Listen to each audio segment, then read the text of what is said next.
Sallallahu ala Muhammad Sallallahu alaihi wasallam.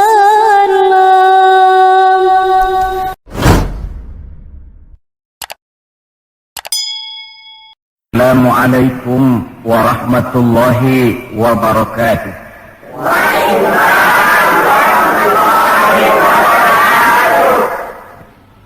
Bismillahirrahmanirrahim. Alhamdulillahi rabbil alamin. Wassalatu wassalamu ala asyrafil anbiya'i wal mursalin Sayyidina Muhammadin wa ala alihi wa ashabihil mujahidin at-tahirin, amma ba'du. Bapak-bapak, ibu-ibu, saudara-saudara, ma'asyiral muslimin rahimakumullah. Kita tahu bahwa sejarah sepanjang perjalanannya banyak mencatat orang-orang besar. Ada orang menjadi besar oleh karena pangkat, jabatan dan kekuasaannya. Apabila pangkat, jabatan dan kekuasaannya selesai, maka selesai kebesarannya sampai di situ. Ada orang menjadi besar oleh karena harta benda dan kekayaan yang dimilikinya. Bila satu saat ia jatuh bangkrut, tamatlah kebesarannya sampai di situ. Ada pula orang yang menjadi besar oleh karena ia dibesar-besarkan dan berusaha setengah mati untuk mencapai kebesaran tadi. Bila satu saat terjadi pergeseran nilai, masyarakat mencemoohkannya, maka kebesaran itu pun selesai sampai di situ. Adapun Rasul yang kita peringati maulidnya saat ini, beliau besar bukan lantaran pangkat, jabatan dan kekuasaan. Beliau besar tidak karena harta benda dan kekayaan. Pun beliau menjadi besar tidak karena dibesar-besarkan oleh umatnya. Beliau besar karena dibesarkan oleh Allah Subhanahu wa ta'ala. Satu kali orang sudah dibesarkan oleh Allah, bagaimanapun usaha orang lain untuk mengecilkannya, orang itu akan tetap menjadi besar. Tetapi satu kali orang dikecilkan oleh Allah, satu negara orang mau mengangkat dia, kalau memang dasarnya potongan nyungsep, tentu tidak akan naik ke atas juga. Jelas Pak? Jelas? Apaan? Pokoknya jelas. Tidak ada seorang penulis pun, baik ia dalam Islam maupun dari luar Islam, jikalau mau bicara dengan jujur yang tidak mengagumi kebesaran pribadi dan martabat Rasulullah sallallahu alaihi wasallam. Dalam satu kalimat yang indah, Imam Busairi di dalam qasidah burdahnya menjelaskan kepribadian beliau dengan untaian kata, kal badri fi syarafin wa zahri fi tarafin wal bahri fi karamin wa dahri fi himamin. Rasulullah itu, kata beliau, tinggi martabat bagai rembulan, tabah dan ulet laksana masa, dermawan bak samudra luas biru membentang, tabah dan ulet laksana masa. Itu sebabnya beliau oleh Allah dijadikan figur, dijadikan model dan pola sebagai contoh bagi kehidupan umat Islam. Sehingga di dalam Al-Quran Allah menyatakan, laqad kana lakum fi rasulillahi uswatun hasanah. Sungguh telah ada bagi kamu pada diri Rasulullah itu contoh teladan yang sangat baik. Timbul pertanyaan, mengapa Rasul menjadi contoh buat kita? Pertama, beliau menjadi contoh buat kita karena beliau manusia, hidup dan berjuang secara manusiawi. Kalau manusia disuruh mencontoh manusia, tentu wajar. Yang tidak wajar kalau manusia disuruh mencontoh jin atau malaikat. Maka dalam ayat Quran Allah menyatakan, laqad ja'akum rasulun min anfusikum. Sungguh telah datang kepadamu seorang rasul, yang rasul itu berasal dari jenis kamu manusia. Saudara-saudara, kalau Rasul yang diutus Allah itu jin atau malaikat, kemudian berhasil di dalam tugasnya, barangkali kita tidak perlu kagum. Datang Rasul ke dunia ini, Rasulnya jin. Saya yakin satu dunia mungkin orang beriman semua, tetapi bukan karena ikhlas dan yakin, mungkin karena ngeri sama Rasulnya. Bayangkan kalau Rasul jin dia turun ke alam ini dengan segala macam tingkah polanya, mungkin orang sedunia akan menjadi beriman. Yang kedua, Rasul menjadi contoh di dalam kehidupan kita karena pribadi beliau lengkap. Artinya, jikalau kita kebetulan seorang pemimpin, beliau juga pemimpin. Jikalau kita seorang jenderal, beliau memimpin tentara di medan perang. Jikalau kita seorang kepala rumah tangga, beliau punya anak dan istri. Jikalau kita seorang guru, beliau mengajar jamaah di masjid. Jikalau kita seorang pedagang, beliau pun pedagang yang jujur. Jikalau kita seorang mubalik, beliau juga berdakwah menyampaikan Islam kepada manusia. Di dalam keseluruhannya itu tercemin uswatun hasanah, contoh teladan yang sangat baik. Maka kehabisan alasan seorang muslim yang tidak mencontoh pribadi beliau.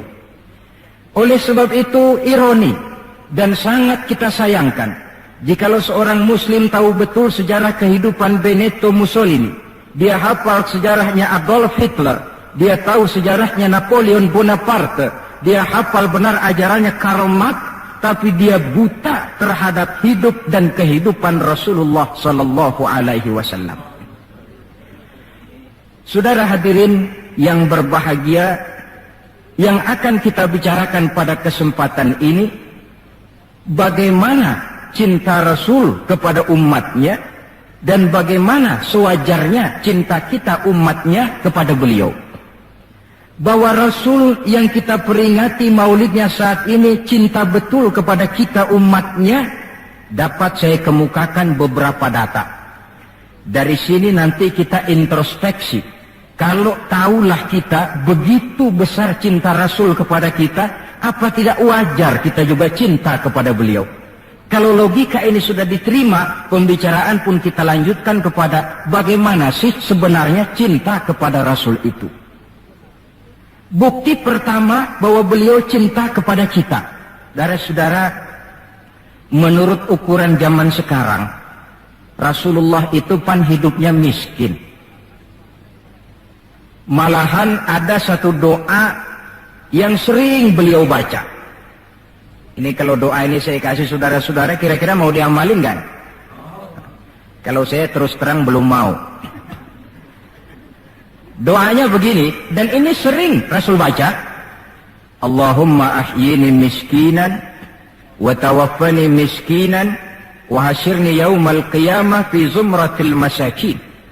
Ya Allah, hidupkan saya dalam keadaan miskin, matikan saya dalam keadaan miskin, dan kumpulkan saya di akhirat nanti bersama golongan orang-orang miskin. Yang tadi sudah kadang bilang mau diamalin ini ya. Saya sudah bilang tadi saya belum tapi mau. Kita baca dalam sejarah beliau itu rumahnya kecil, tidurnya di atas pelepah daun korma, kadang-kadang sampai berbekas di pipinya. Sarapan paginya seteguk air zam-zam, sepotong roti, kadang 3 butir korma. Di tengah kemiskinannya Allah pernah menantang beliau dengan kata, wala sawfa yu'tika rabbuka fatardha. Ada enggak tuh di Quran? Ada. Surah apa? Pokoknya Quran dah ya. Wala sawfa yu'tika rabbuka fatardha. Allah akan memberikan kepadamu wahai Muhammad apa saja yang menyenangkan hatimu. Apa yang kamu mau, ngomong saja, Allah berikan. Jikalau engkau Muhammad kepengen kekuasaan yang luas, kami angkat kau menjadi raja di raja, menjadi king of king, istilah kerennya. Jikalau kamu kepengen kaya Muhammad, itu Jabal Uhud sanggup menjadi bukit emas. Sehingga itu di dalam Barzanji diceritakan, warawadat hul jibalu bi an takuna lahu zahaban fa aba. Jabal Uhud menawarkan diri menjadi bukit emas, tetapi Nabi menolak. Jikalau engkau wahai Muhammad kepingin wanita cantik, bilang saja anak siapa. Ditawarkan semacam ini, beliau menjawab, "Idzan ya Rabb, la arda wa wahidun min ummati finnar." Kalau memang demikian ya Allah, apapun saja yang diberikan kepada saya, berikanlah saya kekuasaan yang luas, berikan saya emas sebesar Jabal Uhud, berikan saya kekayaan yang tak ternilai sekalipun, seluruhnya tidak akan sanggup menyenangkan hati saya selama saya dengar masih ada satu saja umat saya yang masuk ke dalam neraka. Ternyata di tengah kemiskinannya, tawaran harta tidak menggiurkan beliau. Tawaran kekuasaan tidak menggiurkan beliau. Yang difikirkan siang malam adalah keselamatan kita umatnya ini. Cuma kadang-kadang kita umatnya yang dipikirin ini seperti pepatah, ada itu pepatah Prancis, balung-balung langka dagingnya, ditulung-tulung langka elinge. Ya, saudara tentu tahu artinya itu, tidak usah saya terjemahkan. Bukti pertama. Bukti yang kedua, ketika turun perintah hijrah, ketika itu posisi umat Islam di Mekah sudah sangat terpepet. Sebagian sahabat sudah mengusulkan, kita hijrah saja ya Rasul. Kata Rasul, sabar mas, hijrah sih hijrah, tapi ini komando belum turun. Sebab kita tahu kebijaksanaan apapun yang beliau ambil tentu menunggu wahyu. Wa ma yantiqu 'anil hawa in huwa illa wahyu yuha. Nah, lantas ketika benar-benar turun itu perintah hijrah, beliau pidato di depan para sahabat, saudara-saudara, perintah hijrah sudah turun. Berangkatlah tuan-tuan lebih dulu ke Madinah. Lalu Anda sendiri kapan ya Rasul? Saya belakangan. Kenapa mesti belakangan? Tuan-tuan harus tahu, yang dicari, yang dikejar-kejar, yang diancam akan dibunuh itu saya. Jikalau kita hijrah bersama-sama ke Madinah, kita akan dikejar-kejar terus. Tapi kalau tuan-tuan berangkat lebih dulu ke Madinah, sementara saya tetap berada di kota Mekah ini, tuan-tuan akan sampai ke kota Mekah dengan tenang dan selamat, sebab saya yang mereka cari masih tetap berada di kota Mekah. Keadaan begitu kritis. Tapi umatnya dulu disuruh hijrah, beliau bertinggal di kota Mekah menghadang mara bahaya. Ini rupanya pemimpin lebih mementingkan keselamatan orang yang dipimpinnya daripada keselamatan dirinya sendiri. Enggak mentang-mentang turun perintah hijrah terus ngepak koper, udah ya gue duluan. Tidak, umatnya yang disuruh berangkat dulu, keselamatan umatnya yang dipikirkan, cintanya kepada umatnya. Bukti yang ketiga, saudara-saudara, bahwa Rasul cinta kepada kita. Dikala beliau akan datang ajal, hari Senin tanggal 12 Rabiul Awal seperti hari kelahirannya. Dikala itu sakit beliau sudah agak payah. Datang waktu subuh di Madinah ini, Bilal pun azan di masjid. Selesai azan, sebagian sahabat melakukan sholat sunnah qobliyah, lalu menunggu kedatangan baginda Rasul sallallahu alaihi wasallam untuk mengimami sholat subuh. Lantaran ditunggu lama tidak datang, akhirnya Bilal diutus menjemput baginda Rasul. Ketika sampai di rumah, beliau berkata, Bilal, sakitku sudah agak payah ini. Rasa-rasanya tak kuat lagi aku jadi imam. Kau kembalilah ke masjid, sampaikan ini kepada semua sahabat dan minta kesediaan Abu Bakar menjadi imam. Bilal dengan muka sedih dan air mata berurai membasahi pipi, berangkatlah ke masjid. Saudara-saudara, baginda Rasul sudah tidak kuat lagi mengimami sholat. Beliau perintah Abu Bakar untuk menjadi imam. Kata Abu Bakar, saya tidak mau jadi imam kalau baginda Rasul masih hidup. Ini termasuk akhlak, etika para sahabat. Akhirnya satu masjid nangis semua. Sholat subuh belum nangis. Sampai tangisan itu kedengaran ke rumah Nabi. Beliau berkata kepada putrinya Fatimah, coba kau lihat kenapa orang di masjid nangis. Setelah Fatimah kembali lapor, Abah, mereka sedih karena sadar bahwa saat berpisah sudah hampir datang. Kalau begitu, suruhlah Bilal kemari. Datang Bilal, dipapah Rasul berangkat juga ke masjid mengimami sholat. Sholatnya ringkas karena beliau sakit. Dan memang beliau juga mengajarkan, idza amma ahadukumun nas falyukhaffif. Kalau kamu jadi imam, ringankan sholatmu. Kalau jadi imam jangan panjang-panjang. Sebab apa? Di belakang kamu yang jadi makmum itu orangnya tidak sama semua. Ada orang tua yang diri saja sudah payah. Ada orang yang punya penyakit darah tinggi, kalau sujud kelamaan kepalanya ngebet. Ada yang habis sholat janji mau terima duit, kakinya sudah gatal kepengen pulang. Kalau jadi imam jangan lama-lama, kata Rasul. Tetapi kalau kamu sholat sendirian, falyutawil masya'a, persilakan sepanjang yang menurut kamu mau. Jangan mentang-mentang sudah dipilih jadi imam, overacting. Jadi imam sholat isya, rakaat pertama selesai Fatihah, surah Baqarah. Rakaat kedua selesai Fatihah, surah Yasin. Namanya makmum, tidak punya alternatif, tidak punya pilihan, ikut sih ikut. Tapi kan hatinya kan ngedumel. Paling sekali ini doang dah gua sembahyang di sini. Besok nggak bakalan gue balik lagi. Kenapa? Imam nggak tahu diri. Jadi bahasa lain, kalau dalam bahasa sosial ini, imam harus ngerti aspirasi makmum. Pemimpin mesti tahu kehendak orang yang dipimpinnya. Kalau tidak, yang akan timbul pasti partisipasi semu.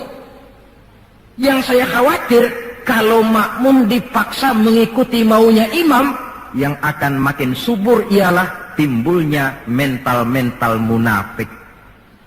Manis jika berhadapan, balik belakang lain bicara. Pandai bermain minyak di atas air, tapi pada gilirannya menggunting dalam lipatan, menjegal kawan seiring. Sopannya kayak belangkon, depan rata, belakang ngepelin. Tentu kan tidak enak timbul partisipasi yang semacam ini. Selesai sholat, baginda Rasul bangun, lalu pidato singkat di depan para sahabat. Saudara-saudara, rasa-rasanya saat berpisah sudah akan datang. Lama kita bergaul, tentu sedikit banyak terjadi kesalahan yang saya lakukan. Maka barang siapa yang pernah saya pukul tanpa saya sengaja, balaslah sekarang. Barang siapa yang hartanya pernah saya ambil tanpa alasan yang hak, silahkan dia tuntut dari saya. Mana ada pemimpin menjelang wafat ini minta dipukul oleh umatnya.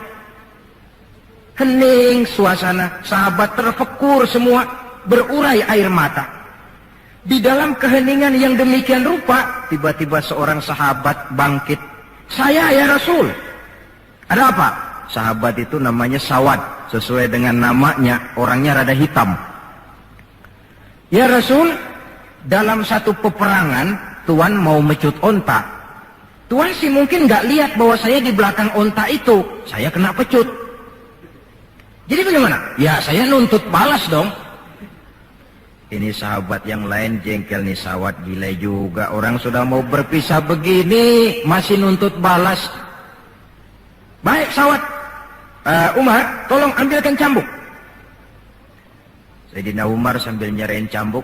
Sawad, kalau bahasa kita, buat talangin aja dah. Gak usah Rasul, saya saja yang kau cambuk. Kata Nabi Umar, biar dia kena cambuk saya, biar dia balas saya. Silakan Sawad. Ya Rasul, apa lagi? Waktu saya kena cambuk Tuan, saya nggak pakai baju. Jadi biar seri dong. Tuan juga bukalah baju Tuan. Baik, Rasul buka bajunya. Ketika baju sudah dibuka, Sawad buang cambuk itu. Dia berlari merangkul badan Rasul seerat-eratnya. Sampai sebagian sahabat makin bingung. Ini apa maunya Sawad? Ya Rasulullah, saya tahu sebentar lagi kita akan berpisah. Saya tidak tahu apa di akhirat nanti kita bisa kumpul. Kalau saya untung masuk surga, mungkin kelas saya di surga lain dengan kelas Tuhan. Itu kalau saya ke surga. Kalau saya nggak ke surga, sudah terang kita nggak akan ketemu. Maka sebelum saya berpisah dengan Tuhan, saya kepengen kulit badan saya yang hina ini bersentuhan dengan kulit badan Tuhan yang mulia. Kalau saya nggak akal-akalin begitu, Tuhan nggak bakalan buka baju katanya. Oh, rupanya itu yang dimaui Sawat. Sehingga Rasul dalam keharuannya beliau berkata, siapa yang ingin melihat contoh salah seorang penduduk sorga, lihatlah Sawat ini, karena dia cinta benar kepada saya. Setelah itu beliau kembali ke rumahnya, berkata kepada putrinya Fatimah, kalau ada tamu bilang Abah sudah tidak bisa terima tamu. Baik Abah. Sementara Allah memerintahkan malaikat maut datang, malaikat maut turun kau ke alam, ambil roh kekasihku Muhammad. Turun malaikat maut dalam bentuk manusia. Ketuk pintu, keluarlah Fatimah putri baginda Nabi. Tuhan, maaf saja, ayah tidak terima tamu. Katakan, saya yang datang. Melihat roman muka orang ini, Fatimah gemetar seluruh badannya, lalu kembali kepada ayahnya, ayah, ada tamu. Saya bilang ayah tidak terima tamu. Dia malah berkata, katakan saya yang datang. Melihat roman mukanya, gemetar seluruh tubuh saya. Hebat orang ini. Siapa si ayah? Baginda senyum. Fatimah, kau tahu siapa yang datang? Tidak tahu ayah. Yang datang itu Fat, hadimul lazat wa qati'us syahawat. Yang datang itu Fat, dialah yang menghancurkan seluruh kesenangan dunia. Dia yang memisahkan kita dengan semua yang kita cintai. Yang datang itu malaikat maut Fat. Suruh dia masuk. Ketika malaikat maut masuk, ya malaikat maut sudah datang saatnya. Ya Muhammad. Aina Jibril? Malaikat Jibril di mana? Sebentar lagi dia datang. Ketika turun malaikat Jibril, baginda Nabi bertanya, akhbirni ya Jibril, mali indallahi minal karamah. Wahai Jibril, tolong beritahu saya. Kalau sebentar saya menghadap Allah, kehormatan apa yang diberikan Allah kepada saya? Tidak usah khawatir Muhammad, kata malaikat Jibril. Inna abwabas sama qad futihat wal malaikatu saffu sufufan yantaziruna li ruhik. Pintu langit sudah dibuka. Malaikat sudah berbaris menunggu kedatangan rohmu yang suci. Alhamdulillah. Kalau itu saya ya? Iya. Kalau umat saya bagaimana Jibril? Umat saya. Umatmu? Iya. Umatmu juga jangan khawatir Muhammad. Allah sudah memberikan fasilitas, kata Allah, inni haramtul jannata ala sairil umam hatta tadkhulaha ummatuka. Surga ku haramkan buat seluruh umat kecuali kalau umatmu Muhammad sudah masuk ke dalamnya. Ini fasilitas. Jadi sungguh pun kita umat terbelakang menurut abjad, tapi disuruh diberi fasilitas masuk surga lebih dahulu ketimbang umat-umat yang lain. Alhamdulillah, kalau begitu legalah saya, kata Nabi. Mari malaikat maut persilahkan, saya ikhlas. Lalu diambillah ruh beliau perlahan-lahan, naik ruh itu ke lutut, ke pusat, ke dada, sampai ruh di tenggorokan. Fatimah dekatkan telinganya ke bibir ayahandanya yang mulia itu. Suara terakhir yang sempat direkam oleh Sayyidatuna Fatimah, bisikan terakhir menjelang wafat, 3 kalimat. As-salah, as-salah, an-nisa, ittaqun nisa, ummati, ummati. Dengan kalimat itu beliau kembali menghadap Allah. Solat, jaga solat. Wanita, lindungi kaum wanita. Umatku, umatku. Itu kalimat terakhir yang beliau ucapkan. Kita umatnya yang disebut. Manalah di dunia ini pemimpin yang sempat nyebut umatnya dikala mau ajal. Napoleon Bonaparte, singa daratan Eropa, luas kekuasaannya. Dikala mau wafat dia tidak sempat nyebut bangsanya, bangsa Prancis. Yang sering dia sebut Margaret Josephine, Margaret Josephine, gacoannya. Adolf Hitler, gagah perkasa. Dikala hari-hari akhir kejayaannya, dia tidak nyebut Jerman. Dia tidak nyebut suku bangsa Arya yang dia agul-agulkan. Yang banyak dia sebut Eva Braun, Eva Braun. sebagaimana Julius Caesar pun menyebut Cleopatra. Adapun baginda Rasul di akhir hayatnya tidak beliau nyebut bangsa Arab, tidak anaknya, tidak istrinya, tidak sahabat dan orang-orang yang dekat dengan beliau, tetapi yang disebut kita umatnya pada detik-detik terakhir daripada kehidupan beliau. 3. Bukti yang keempat bahwa beliau cinta betul kepada kita umatnya. Nanti di akhirat.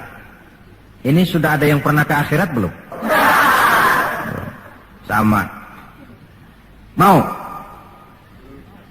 Bukan, kalau mau saya catat besok berangkat. Ini gampang kalau ini urusan ini. Nanti di akhirat, setelah Allah mematikan semua yang bernama hidup, maka yang pertama kali dihidupkan kembali pada kehidupan itu para malaikat. Setelah malaikat dihidupkan kembali, maka Allah memberikan tugas kepada para malaikat, katakanlah semacam panitia akhirat. Nah, malaikat Malik, siapkan itu neraka. Aku akan bakar itu bajingan-bajingan tengik, koruptor-koruptor, mereka yang ketika di dunia tidak mau sujud, mereka yang jauh dari majelis taklim, mereka yang benci kepada ulama. Kau Ridwan, siapkan surga. Aku akan balas hamba-hambaku yang ketika di dunia mereka rajin sujud, dekat dengan ulama, menyintai majelis taklim, gemar berbuat kebajikan. Kamu, Jibril dan Mikail berangkat ke surga, ambil kendaraan yang bernama Buraq, bawa pakaian kebesaran, turun ke alam, cari di mana kubur kekasihku Muhammad, bawa dia ke surga. Turunlah malaikat Jibril dan Mikail. Ketika itu alam sudah rata. Malaikat Jibril berdoa, ya Allah, saya mohon pertolonganmu agar bumi yang menyimpan tubuh suci Muhammad terbuka hendaknya. Terbuka kubur Nabi. Beliau bangkit dari kubur mengusap-usap mata seperti orang bangun tidur. Tengok kanan malaikat Jibril, tengok kiri malaikat Mikail. Lalu beliau bertanya, ayu yaumin hadza ya Jibril? Ini hari apa ya Jibril? Kata malaikat Jibril, ya Muhammad, hadza ma wa'ada Rahman. Inilah hari yang dijanjikan Allah. Ini hari kiamat Muhammad. Kiamat. Ya Jibril, jikalau ini memang hari kiamat, aina tarakta ummati? Kalau ini memang hari kiamat, Jibril, umat saya di mana? Kita yang ditanya.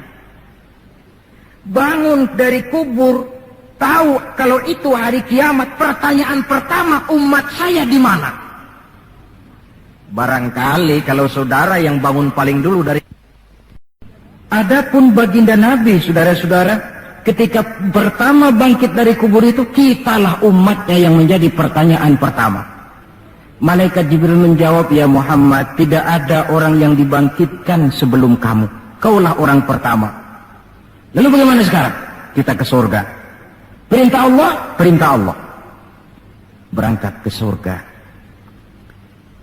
Setelah di surga, beliau seperti orang bingung. Sampai Allah menegur, ya Muhammad, apa kurang enak surga? Enak ya Allah. Apa tidak cukup fasilitas? Cukup. Kenapa kamu seperti orang tidak betah?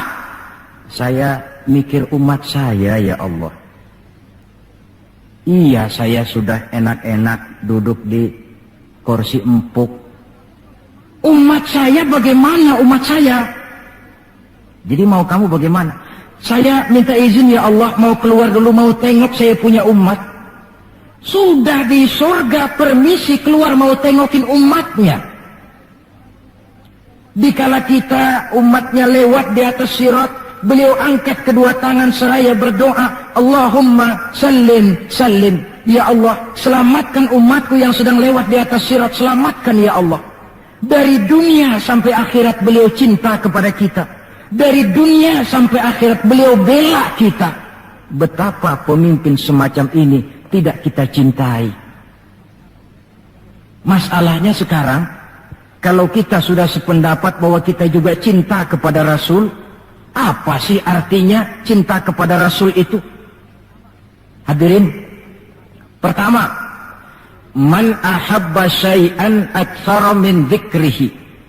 Siapa yang cinta sesuatu, dia tentu banyak menyebut yang dia cintai. Ini tandanya orang cinta, banyak nyebutin. Kalau saudara cinta kepada harta, tentu kalau ngobrol, yang banyak saudara sebutin harta.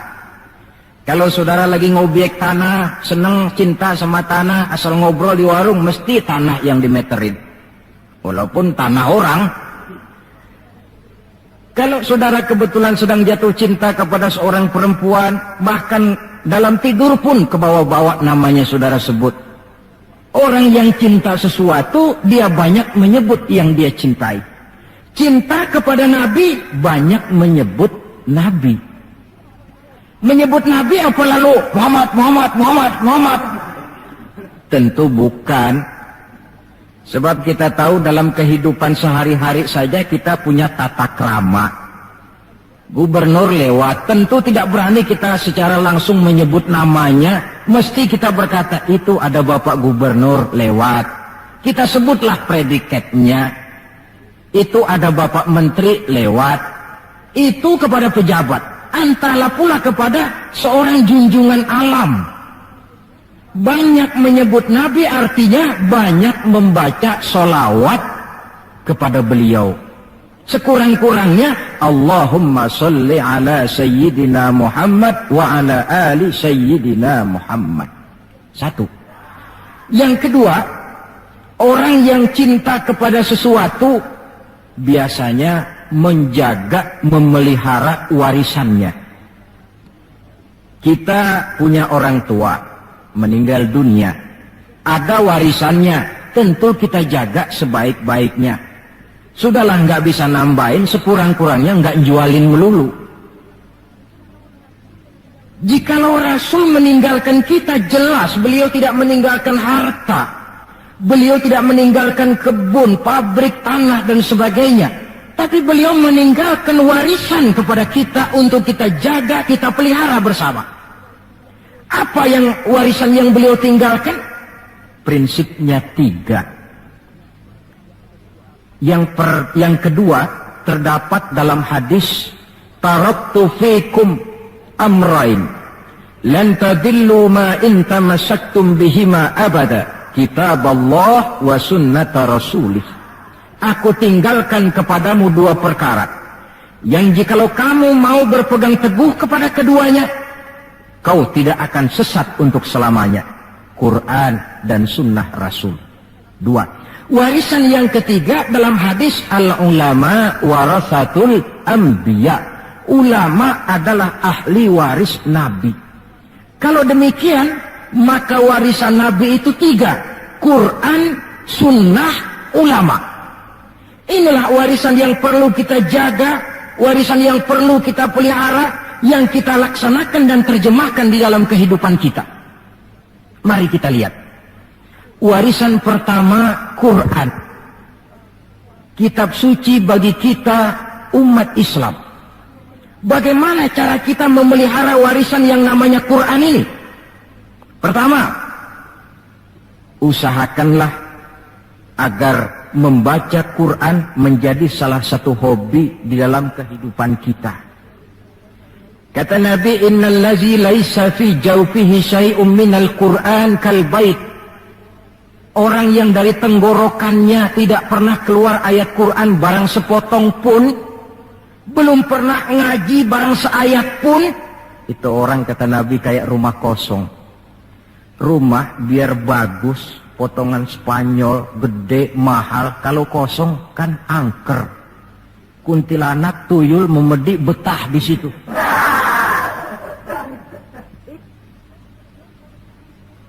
Dan oleh karena Quran ini produk Allah, dibaca dalam segala keadaan pantas.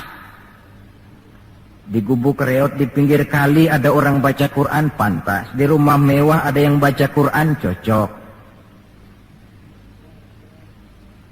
Kemudian orang sedih baca Quran, terhibur. Orang gembira baca Quran, tidak menjadi lupa diri. Di istana ada yang baca Quran, pantas.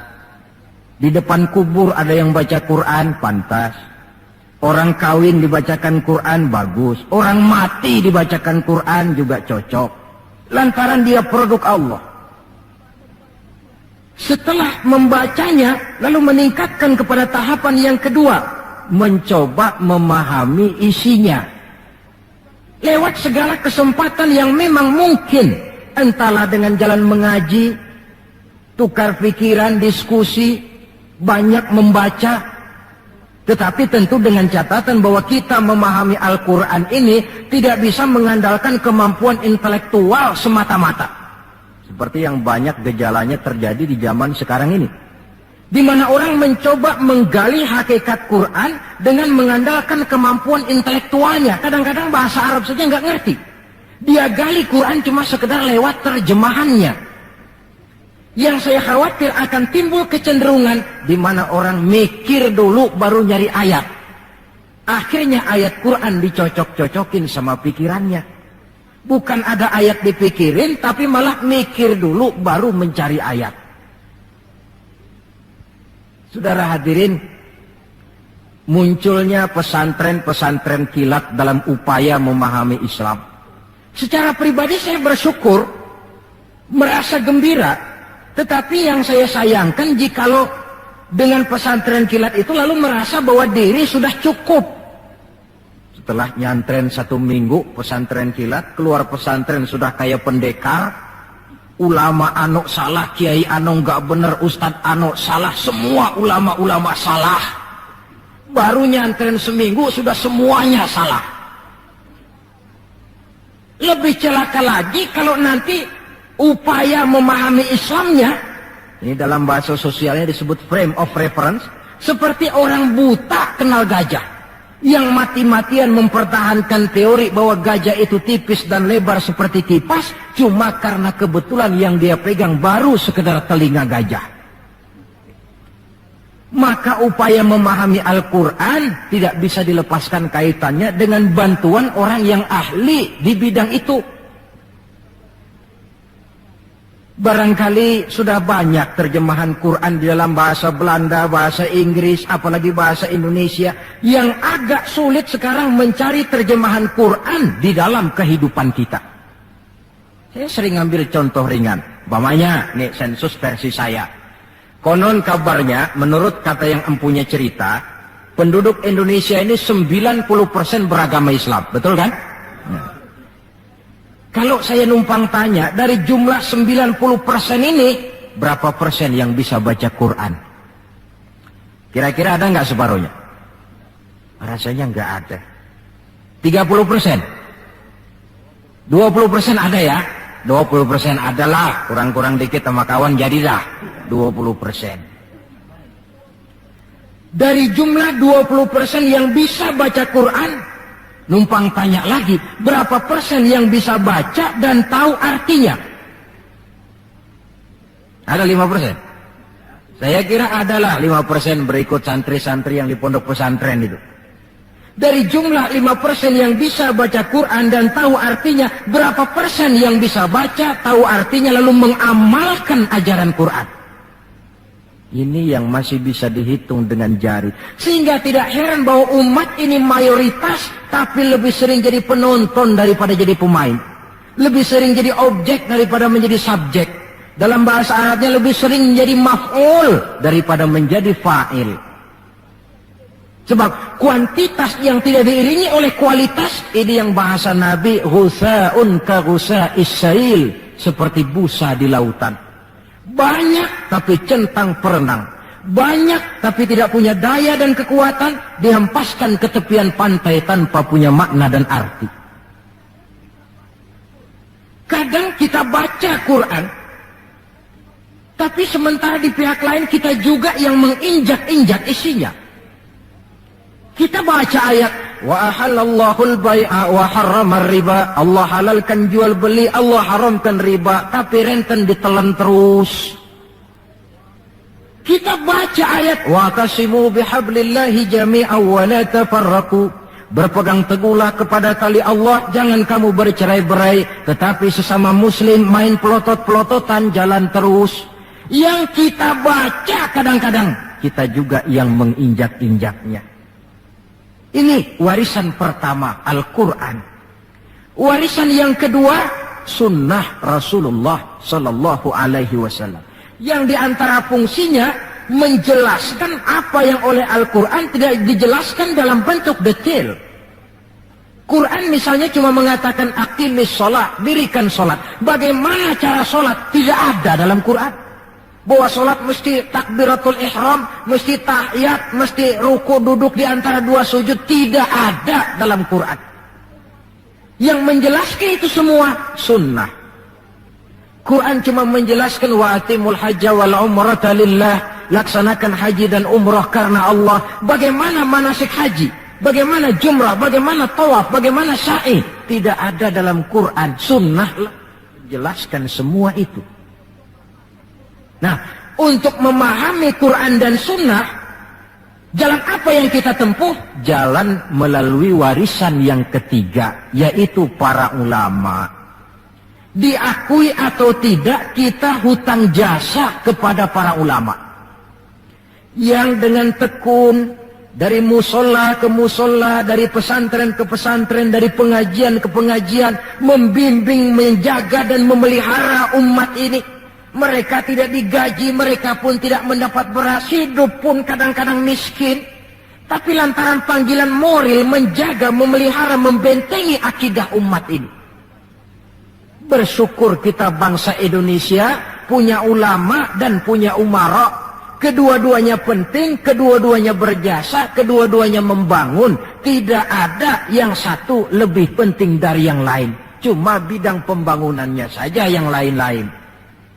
Orang kadang-kadang usil, Pan. Apaan ulama katanya, kerjanya ngomong doang. Sekarang kan zaman pembangunan, perlu karya nyata. Mana ada kiai bangun jembatan? Ngomong aja.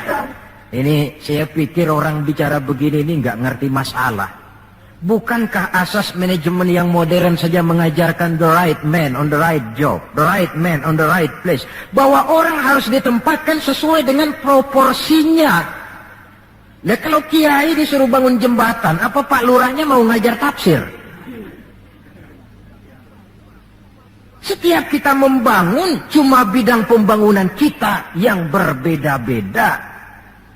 Dan kenyataan makin menunjukkan kepada kita, saudara-saudara, sekarang ini yang namanya ulama, maaf-maaflah, sudah merupakan jenis makhluk langka.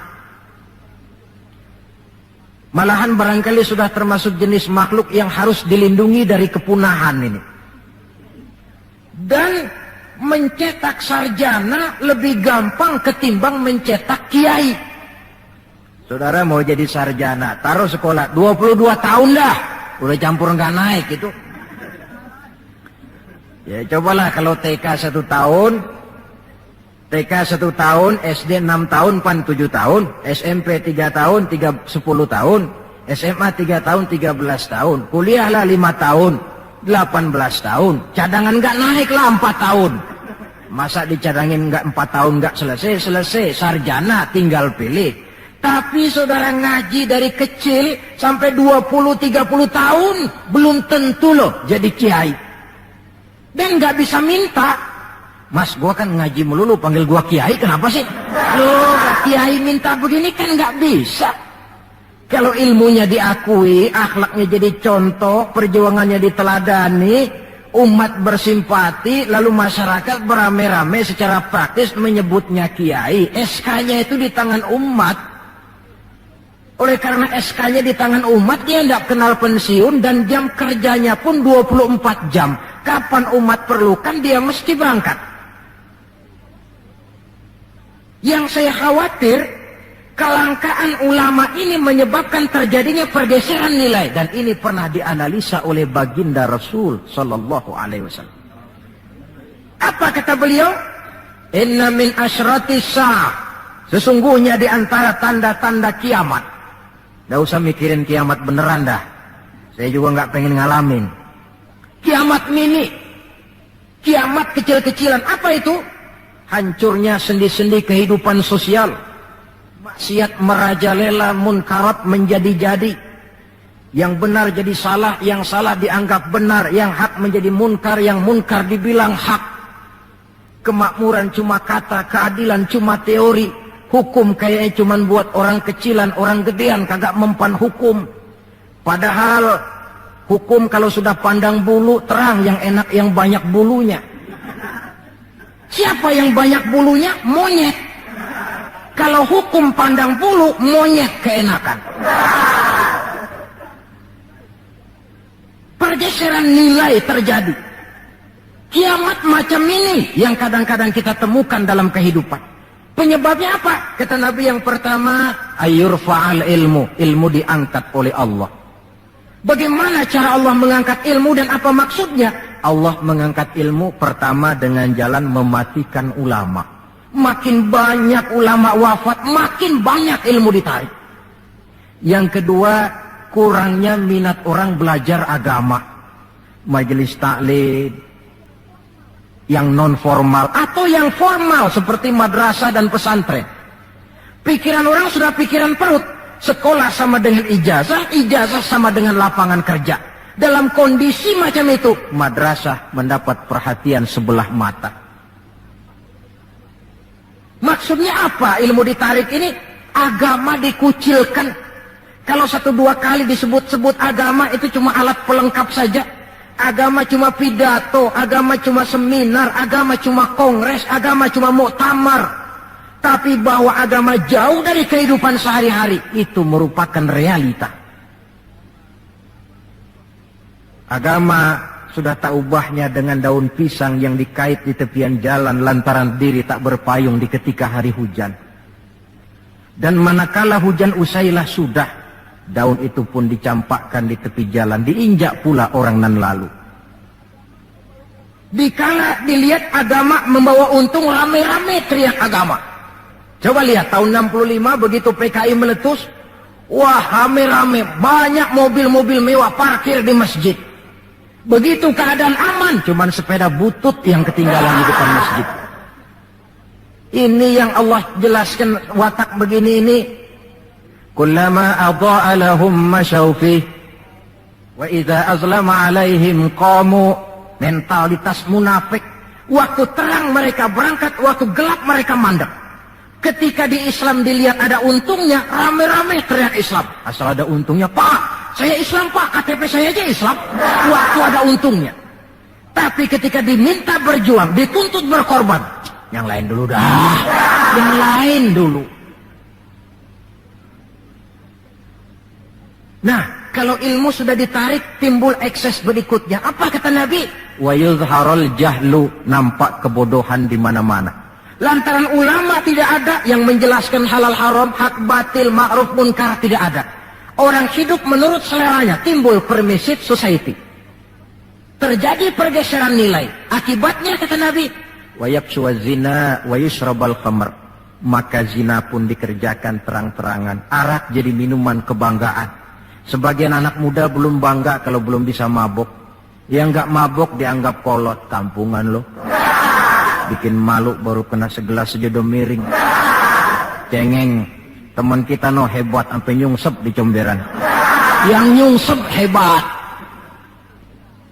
Terjadi pergeseran nilai. Lantaran apa?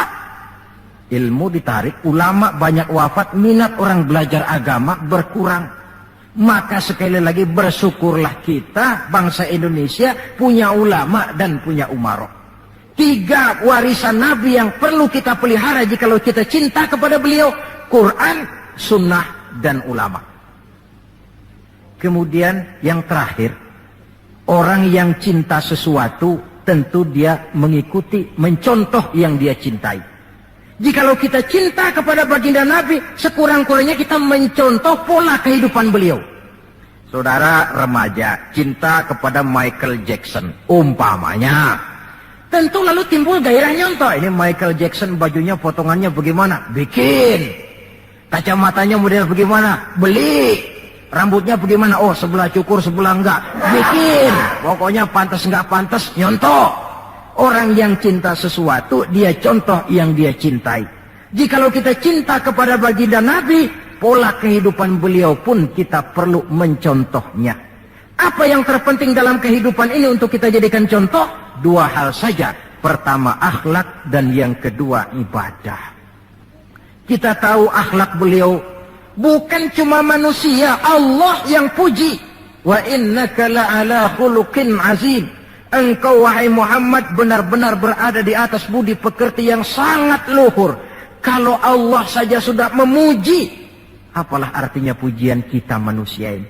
Allah saja memuji beliau, apalah artinya pujian kita ini? Tidak cuma teman, lawan pun mengagumi ketinggian akhlaknya. Kalau orang berakhlak kepada teman barangkali masih wajar, tapi berakhlak kepada musuh, ini yang tidak semua orang bisa. Pernah selesai sholat zuhur, beliau tidur di bawah pohon kurma. Datang orang kafir namanya Daksur menghunus pedang. Muhammad, kemarin banyak temanmu, boleh jadi kau bertingkah.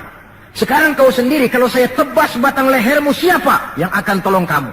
Dengan tenang beliau menjawab, Allah yang akan menolong saya. Kalimat Allah kalau diucapkan oleh orang yang jiwanya bersih, pengaruhnya lain. Daksur gemetar seluruh badannya mendengar kalimat Allah. Keringat dingin bercucuran sampai tangan licin, pedang terlepas. Jatuh pedang itu, diambil oleh Nabi. Kalau sekarang aku yang tebas batang lehermu Daksur, siapa yang akan tolong kamu? Dalam gemetar dia bilang, enggak ada ya Rasul, kecuali kalau anda mau memaafkan saya, maafin ya. Nabi menyerahkan pedang, bawa pulanglah kembali ke rumahmu. Jangan ulangi lagi perbuatan macam ini. Begitu mudah beliau memaafkan orang yang nyata-nyata mau menghabiskan nyawanya. Kita kadang persoalan yang sedikit saja marah suka berlaku perpanjangan waktu. Nggak cukup perpanjangan waktu, bisa ditambah perpanjangan generasi. Gara-gara jengkel sama bapaknya, anaknya kagak boleh main. Lu jangan main ke rumah temen lu si Fulan, kenapa? Gua lagi kesel sama bapaknya. Kesel sama bapaknya, anak nggak boleh main.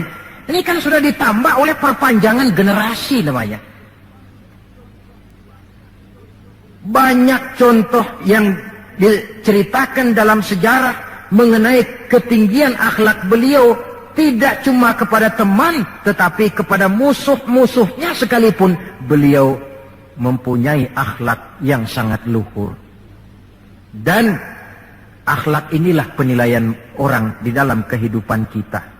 Seorang rendah yang akhlaknya tinggi jauh lebih baik daripada seorang besar dan tinggi, dalam arti entah jabatan, harta, kekuasaannya, tetapi berakhlak dan bermoral rendah. Dan jangan lupa, kehancuran suatu bangsa selalu dimulai dengan kehancuran moral daripada bangsa itu sendiri. Kita cukup prihatin yang hidup di abad 20 ini, insya Allah lah kita nggak akan mengalami banjir sebesar banjirnya Nabi Nuh. Tapi banjir abad ini polanya lain. Banjir maksiat dan munkar, banjirnya peradaban dan kebudayaan yang menghancurkan moral anak-anak kita. Banjirnya paham-paham yang menghancurkan, sekurang-kurangnya mendangkalkan kita punya akidah. Terhadap banjir-banjir semacam ini kita perlu punya kapal, supaya selamat diri, selamat keluarga, selamat generasi yang akan datang dari segala macam banjir yang tidak kita inginkan. Nah, untuk mencontoh akhlak beliau inilah kita perlu membaca, mempelajari peri kehidupan beliau. Akhlaknya ketika menjadi pedagang, akhlaknya ketika memimpin tentara, akhlaknya dalam kehidupan di rumah tangga, akhlaknya kepada para sahabat, akhlaknya menghadapi musuh sekalipun. Bukankah sejarah juga yang menceritakan kepada kita, pada waktu dakwah ke Taif beliau bukan disambut malah disambit. Ketika itu turun malaikat Jibril, ya Muhammad, kalau kau mau orang yang melontari kau dengan batu hancur, sekarang ini juga aku timpa mereka dengan Jabal Uhud biar mampus semua. Kata Nabi, jangan ya Jibril, saya ini diutus bukan untuk menghancurkan orang, saya ini rahmatan lil alamin. Jadi mau kamu apa? Saya cuma mau berdoa buat mereka, Allahumma hdi qaumi fa innahum la ya'lamun. Ya Allah, berikan hidayah, petunjuk kepada kaumku yang tadi melontari aku dengan batu lantaran mereka tidak tahu. Karena tidak tahu maka mereka lontari aku dengan batu. Andai mereka tahu, itu tidak akan mereka lakukan. Sudahlah dilontari batu, yang melontari batu malah didoakan dan doanya pun bagus. Akhlak di dalam kehidupan. Hal kedua yang mau kita contoh adalah ibadah. Hadirin, kalau ada satu-satunya manusia yang sudah mendapat jaminan ampun dari segala dosa, itu cuma baginda Nabi orangnya. Liyaghfiralakallahu ma taqaddama min dzambika wa ma ta'akhkhar. Ya Muhammad, dosamu yang dulu, yang sekarang, yang akan datang, jikalau memang ada, semuanya sudah dijamin ampun oleh Allah. Tapi makin diampuni, makin banyak ibadahnya. Lantaran sandaran vertikalnya benar, beliau dekat dengan Allah. Lantaran Allah dekat, pertolongan selalu datang. Bukankah manusia cuma pandai berusaha dan berusaha, namun kepastian sepenuhnya di tangan Allah. Kesanalah kita perlu berhubungan secara baik supaya maksud dan tujuan kita terlaksana. Nah, ibu-ibu dan bapak-bapak, maafkan saya agaknya cuma sekedar inilah yang dapat saya sampaikan pada pertemuan kali ini. Mudah-mudahan cinta kita kepada baginda Rasul bisa kita wujudkan dengan pertama, banyak membaca sholawat kepada beliau. Yang kedua, menjaga warisan yang beliau tinggalkan, Quran, sunnah, dan ulama. Dan yang ketiga, mencontoh beliau sesuai dengan batas kemampuan kita sebagai manusia. Sekian dan demikianlah, lebih kurang mohon maaf. Usikum wa iyaya bitaqwallah. Wassalamualaikum warahmatullahi wabarakatuh.